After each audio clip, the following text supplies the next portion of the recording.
Olá, minha gente. Nós estamos estudando nessa fase do DNI, Desenvolvimento Natural da Igreja, as 8 marcas de qualidade das igrejas que mais crescem no mundo. Que são essas que nós começamos. Nós já estudamos liderança capacitadora, ministérios orientados pelos dons, espiritualidade contagiante. Hoje nós vamos ver estruturas funcionais e assim por diante.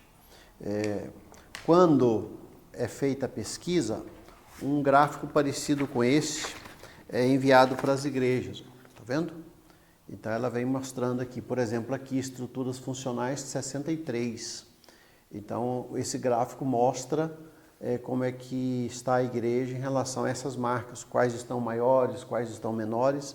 Ajuda muito, tendo o diagnóstico, ajuda muito depois na preparação do próprio planejamento para a igreja. O que é que nós entendemos com estruturas funcionais ou estruturas eficazes? Nas igrejas pesquisadas foram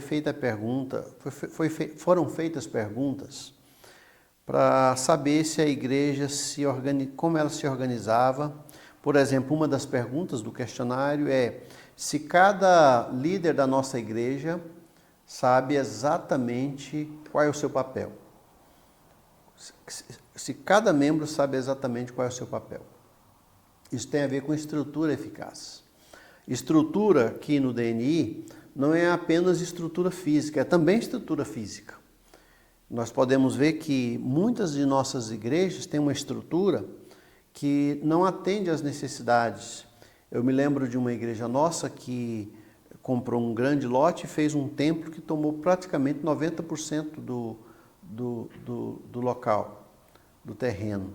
E lá no finalzinho, classes de crianças bem pequenas. Então, não se trabalhou essa questão de estrutura funcional. Não se trabalhou naquela construção alguns eventos, não explorou outras alternativas a não ser o próprio culto em si, que é apenas uma parte do trabalho da igreja, não é? Então, a estrutura eficaz tem a ver com como a igreja se organiza, como é que ela se estrutura com a sua parte física, de som, de recepção. Tudo isso tem a ver com estrutura funcional e que é muito importante na vida de uma igreja. Cedo ou tarde, uma igreja que vai crescendo vai precisar de estrutura. Então, suponhamos que a igreja faça um bom trabalho de evangelização durante um ano. Há ali dezenas de convertidos. Esses precisarão de uma classe de escola dominical para o seu crescimento. Esses virão com suas crianças, virão com seus amigos. Então, é preciso ter estrutura, o mínimo de estrutura. Claro que no início, igrejas menores, elas vão se adequando, vão se ajeitando, vão se apertando em alguns lugares, mas com o passar do tempo a igreja precisa se estruturar para que essa falta de estrutura não impeça o crescimento. O Peter Wagner, naquele livro Plantando Igrejas para uma Nova Colheita, ele fala, por exemplo, que quando nós vamos construir um templo, ele diz, se você constrói um templo pequeno, então, quer dizer que quando aquele templo estiver cheio, aquilo satisfez a sua expectativa. Então, templos pequenos geralmente fazem com que igrejas sejam pequenas. Às vezes, cidades enormes, templos pequenos.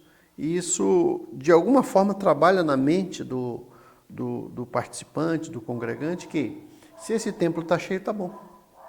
Então, ele diz, o Peter Wagner, claro, numa realidade inicialmente americana, mas que muito pode ser adaptado a nós, para nunca começar a construção de um templo se não tiver pelo menos 500 membros. Isso diz lá, né? Eu não ficaria nessa marca, mas eu acho que não é certo a gente dizer exatamente o número de membros, mas é bom já ter um bom número de membros antes de começar a construir, para não cair nesse erro desse fatalismo, de construir igrejas pequenas e depois sem ter condição de expandir. Muitas igrejas nossas têm um lote só, são pequenas ali e não tem como crescer. Isso tem a ver com estrutura eficaz, com estrutura funcional, como é a sua estrutura, como ela se organiza, se os seus horários são coerentes com a realidade daquela comunidade, né? Se há muito ativismo, às vezes, e as pessoas não estão tendo tempo para suas reuniões familiares, seus encontros. E a gente vê na Bíblia que há muita estrutura na Bíblia. Eu me lembro de ouvir de um pastor, Gênesis 1 a 5, como aqui Deus trabalhou na criação, há uma estrutura.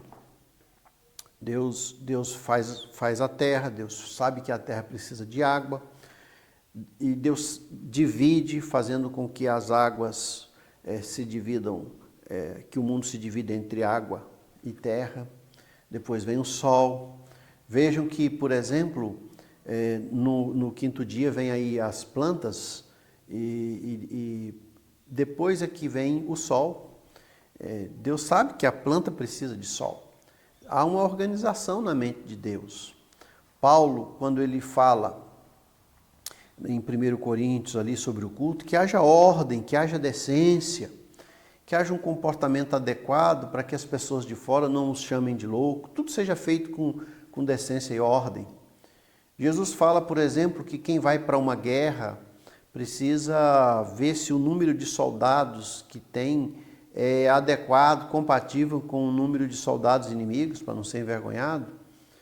Jesus fala que quem vai construir uma torre precisa preparar a infraestrutura, o material, para que, tendo começado, termine, para que os vizinhos não falem mal, dizendo, ele começou, mas não consegue terminar. Então, estrutura funcional tem a ver com isso. As igrejas que mais crescem no mundo, elas vão trabalhando suas estruturas. E há um dilema, e o pessoal do DNI trabalha isso. Às vezes as pessoas querem fazer uma distinção entre estrutura e vida. Então alguém diz assim, nós precisamos investir em vidas e não em estrutura. Então, como se fosse dentro da igreja algo antagônico. Ou investe em vidas, ou investe em estrutura. Essas igrejas que mais crescem provaram que quando você investe em estrutura, você está investindo em vida. Estrutura não é inimiga da vida. A estrutura é para que as vidas sejam melhor acolhidas, melhor preparadas, para que elas tenham condição de fazer algo melhor. Houve em uma dessas nossas pesquisas que nós fizemos em algumas igrejas da ICEB, e o resultado em uma delas deu que o culto não era inspirativo. Deu bem baixo, foi a menor marca. Conversando com o pastor, ele falou, olha, mas eu não entendo, né? Porque as pessoas até vêm à igreja e o culto até tem um grupo bom de participante, mas o que se mostrou ali, e aí lá na pesquisa mostra, que há dentro do culto uma falta de estrutura. E ele descobriu, por exemplo, que ali o som era muito alto. Então as pessoas querem ir à igreja, querem participar, mas o som alto, que tem a ver com estrutura, fez com que algumas pessoas, especialmente as mais idosas, começassem a se retrair. Não vou, tem muito barulho. Então veja, faz parte de estrutura. Um bom som é estrutura, um som alto também é estrutura. Alguns pais que levam seus filhos à igreja, então eles vão à igreja e eles ficam no templo e de repente as suas crianças estão lá na sala de crianças, elas começam a voltar. Já viram isso acontecer? As crianças não querem ficar, às vezes a estrutura é pouca, às vezes os adultos estão bem acomodados, mas lá na sala, calor, cadeiras ruins, tudo ruim, e então a falta de estrutura. Então estrutura, ela não é antagônica à vida. Estrutura funcional tem a ver com vida, tem a ver com bem-estar, tem a ver com aprimoramento físico, estrutural da igreja, né? Se nós vamos fazer, por exemplo, uma campanha evangelística, se nós vamos receber um grupo para evangelização, tem que ter um mínimo de estrutura. Então há estrutura na Bíblia, né? Moisés, por exemplo, quando ele manda os espias, ele diz, olha, verifiquem se eles são fortes ou fracos, os pontos fortes e fracos. Verifique ali as cidades, as montanhas, analisa. Antes de irmos, vamos analisar. De certa forma, Moisés está dizendo, analise a estrutura da cidade. Então, ninguém deve menosprezar isso. E se, por exemplo, um líder de igreja, um pastor, ele não tem facilidade com essa questão organizacional, se ele não tem o dom da administração, se não é o forte, então ele precisa escolher alguém para fazer isso. A igreja precisa ter gente nessa área estrutural, administrando, pessoas certas, nos lugares certos, pelas razões certas. A igreja, ela é um organismo vivo, mas é organismo. O organismo funciona com certas leis. E isso é muito importante para a igreja, estrutura funcional. Eu sei que quando um jovem pastor, alguém chega numa igreja, ele não encontra aquilo que ele entende como estrutura eficaz, mas tudo é com o tempo. Devagarzinho, ele vai trabalhando aqui e ali, organiza uma área, outra área, um departamento, um ministério, daqui a pouco a igreja está toda organizada. O cuidado que nós devemos tomar é para que a estrutura não seja sufocante. Nada pode acontecer fora daquilo ali. Eu já vi crises em igreja porque, por exemplo, pessoas são rígidas. Você não se inscreveu para o acampamento até tal dia, então você não pode. E a pessoa não é rígida demais, né? E assim, é funcional demais, é estruturada demais. E aí a igreja pode perder também. É preciso a gente saber o equilíbrio entre manter uma estrutura e essa parte de relacionamento, de convivência, né? Igreja é família. Família, nós temos as regras da nossa família, mas muitas vezes essas regras funcionais, elas mudam. A gente tem aqui um certo equilíbrio, não pode haver uma rigidez. A igreja não é um exército, no sentido ali ipsilitris da sua formação. A igreja é uma família. Então a igreja é uma comunidade de gente e que é preciso ter esse equilíbrio entre a estrutura e a parte, vamos dizer assim, eu nem diria de vida, porque não é antagônico. A estrutura tem que fazer bem, a estrutura tem que ser eficaz, a estrutura tem que abençoar, não engessar. Como, por exemplo, eu me lembro de um pastor que dizia que, eu ouvi isso daquele Juan Carlos Ortiz, um pastor queria colocar o piano de um lado do púlpito para o outro e que ele teve que fazer 5 assembleias para isso, né? Aí ele diz, era mais fácil eu ir durante a semana empurrando o piano um pouquinho e daqui a pouco estava do outro lado. É preciso ter esse equilíbrio, saber que a estrutura ela pode servir ao espiritual, né? Há uma crítica que estrutura não é espiritual. Eu penso assim, nessas igrejas que mais crescem, eles têm demonstrado que a falta de estrutura eficaz, a ausência de um equilíbrio, de uma sistematização, ela faz com que outras áreas da igreja não funcionem bem. Então a estrutura tem a ver com prédio, tem a ver com material didático, tem a ver com treinamento, tem a ver com a agenda que a igreja faz, planejamento estratégico, tem a ver com o zelo, com horário e até o zelo em mudar o horário. Muitas vezes a igreja tem horários fixos e já pré-estabelecidos que a cidade mudou, a comunidade mudou e aqueles horários não são mais eficazes naquela comunidade. Com o tempo, quem vai chegando, não é uma mudança rápida, ele vai vendo que às vezes se fizer uma escola dominical às 10 horas em vez das 9 é melhor. Ou às vezes às 9h30 ou alguma coisa assim, né? Os grupos pequenos, como é que deve funcionar, as orações, é preciso entender que a parte estrutural pode ser também espiritual, ela não é maligna.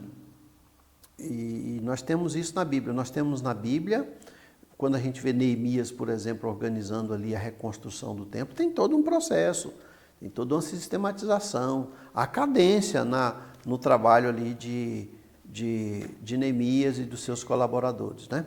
Esse livro aqui, A Prática do Desenvolvimento Natural da Igreja, que eu já tenho citado para os irmãos, ele trabalha bastante isso.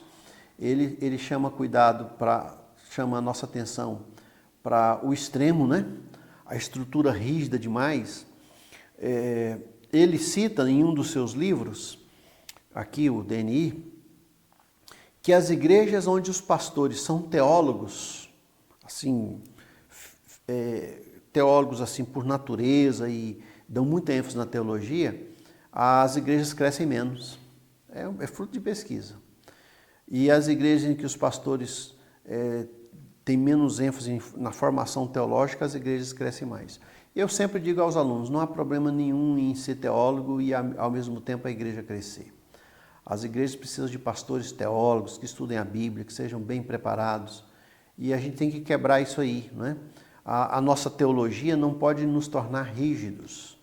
Então, ele cita, por exemplo, que igrejas rígidas demais em sua liturgia, em sua teologia, em seu modus operandi, elas podem atrapalhar, em vez de ajudar no crescimento da igreja. Aqui é o equilíbrio, né?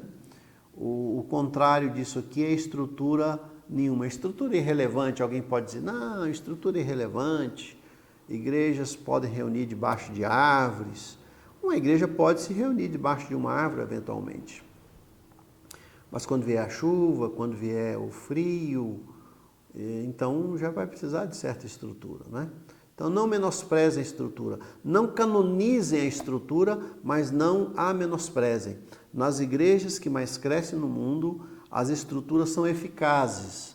Não quer dizer que são perfeitas, elas funcionam. Os horários, a sistematização, o planejamento tem que ser algo que funciona. E nesse livro aqui, ele diz assim, especialmente para o pastor da igreja, assuma a responsabilidade total sobre as estruturas atuais.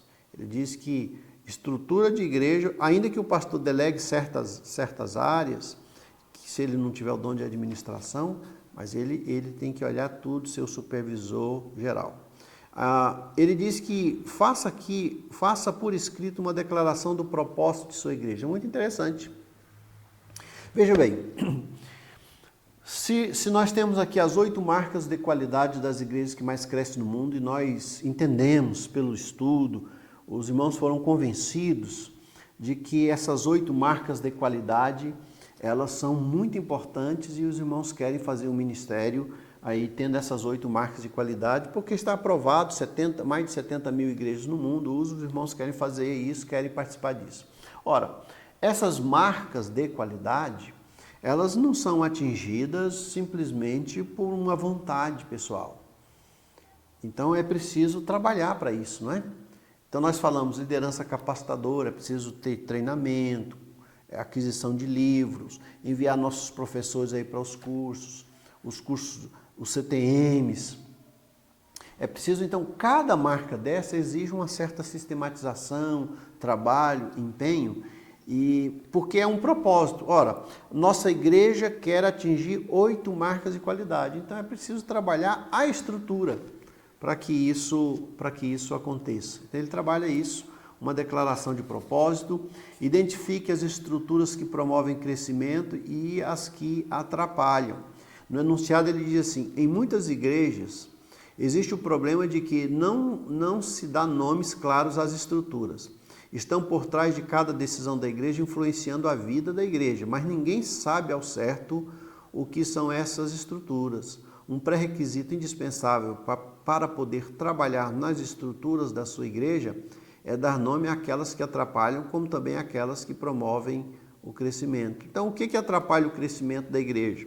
Eu já citei aqui anteriormente que, por exemplo, o ativismo. Por que nós temos tantas reuniões e qual o propósito delas, né? Quando for trabalhar numa construção, qual o propósito dessa construção? É preciso ver diante do propósito da igreja, por exemplo, de atingir as 8 marcas, o que cada parte está fazendo. Se a igreja ela resolve, ela tem como alvo ter essas 8 marcas de qualidade crescendo. Então, se tem algo fora, ela precisa analisar se de fato isso cumpre com o seu objetivo. A igreja pode se perder em trivialidades, em objetivos vários, e se esquecer aí dessa estrutura eficaz. A igreja tem que ter estrutura, mas preste atenção no adjetivo, estrutura eficaz, que dá certo, que funciona, e às vezes até menos. Às vezes o menos é melhor, sabiam disso? Às vezes, eu digo sempre, e eu aprendi isso no DNI, do DNI a gente trabalha menos e produz mais. Há menos movimento e mais deslocamento. Ele diz aqui, nesse livro, avalie todas as suas estruturas em relação ao seu potencial de multiplicação. Isto é, avalie se as estruturas estão cumprindo com o propósito da igreja. Senão, não tem razão apenas tirar força da igreja e tirar o ânimo, a energia para um trabalho que a gente vê que não é eficaz. Outra proposta deles aqui, outro conselho. Relacione os dons presentes nos membros com as marcas de qualidade menos desenvolvidas na sua igreja. Isto é, quando você faz o teste dos dons, sabendo dos dons dos irmãos, cada irmão vai trabalhar na sua área de atuação e especialmente naquelas áreas que a igreja é mais fraca. Coloque gente com seu dom lá. Isso faz parte do quê? Isso é estrutura. Pessoas certas nos lugares certos pelas razões certas. E olha aqui, abandone o maior número de programas, atividades que contribuem pouco para o desenvolvimento da igreja. Em síntese, abandone o que não é eficiente. Não tenha medo de abandonar algo que está ali por muito tempo e que às vezes é apenas uma parte histórica da igreja. Em um dos livros dele, o Paradigma do DNI ali, ele cita que na Índia um guru, ele ia para o templo que ele mesmo construiu e ele tinha um gato em casa. E o gato não podia ficar sozinho, então ele levava o gato e amarrava num poste na entrada da igreja, porque para o gato não se perder. Então ele fazia isso todas as vezes que ele ia ao culto. É citado isso pelo pessoal do DNI. E quando esse guru morreu, que um novo assumiu, e eles entenderam que fazia parte da liturgia daquela congregação, daquela seita, ter um gato. Então sempre que tinha culto, tinha que ter um gato amarrado lá fora. Até que alguém um dia perguntou, qual a razão disso? O que isso faz diferença? Às vezes uma igreja nossa tem certos costumes, certos padrões que foram bons a seu tempo, que tiveram sua razão de ser, mas que agora, diante dessa nova realidade, não funciona mais. É preciso ter inteligência espiritual. Então, às vezes, tem algo que a igreja está fazendo, mas não deu certo, não funciona. Então, é preciso ter estruturas eficazes. Não tem que ter medo de quebrar a parede, de construir de novo, não tem que ter medo de mudar horários, né? Uma coisa que tem demonstrado que dá certo é a escola dominical. Não é bom abdicar dela, porque ela tem demonstrado nesses últimos 100 anos que ela é a maneira mais eficaz de se administrar, de se ensinar uma igreja. Mas você pode ver ali o horário, o que funciona, o que não funciona, um pouco mais cedo, um pouco mais tarde, tá certo? Para que a estrutura seja eficaz. Outro conselho: desenvolva e divulgue um organograma que mostre claramente a área de atuação de cada pessoa na igreja. Lembra que eu falei que uma pergunta que é feita no questionário, que depois aponta para esse relatório, uma das perguntas é: em nossa igreja, os líderes sabem exatamente o que devem fazer? Nas igrejas que mais crescem, a maior parte da resposta é sim. Eles sabem, né?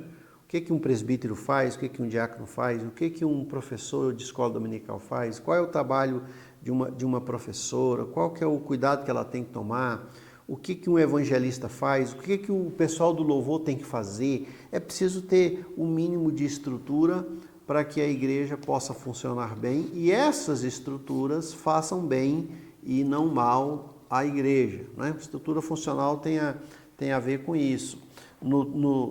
Nessas respostas aqui,